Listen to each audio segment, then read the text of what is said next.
যুক্তরাষ্ট্রের নতুন শুল্ক আরোপে পরিস্থিতির কোনো পরিবর্তন হয়নি এবং বর্তমানে দেশে জ্বালানি তেলের দাম বাড়ানোর কোনো পরিকল্পনা নেই বলে জানিয়েছেন বাণিজ্যমন্ত্রী খন্দকার আব্দুল মুক্তাদির।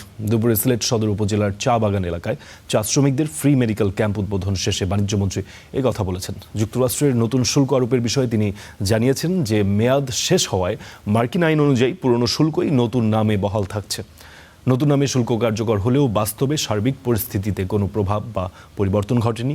আন্তর্জাতিক বাজারে তেলের দাম বাড়লেও আপাতত দেশে জ্বালানি তেলের দাম নতুন করে বাড়ানোর কোনো পরিকল্পনা সরকারের নেই।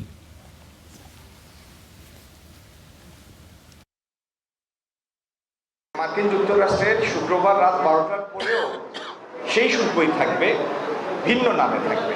তেলের দাম বাড়লে সেই তেল তো আর রাতারাতি আসে না। গত কয়েক সপ্তাহ যাবৎ দাম কমতির দিকে ছিল, আবার গত সপ্তাহ দেড় সপ্তাহ যাবৎ সেটা আবার আগের ধারায় ফেরত এসেছে।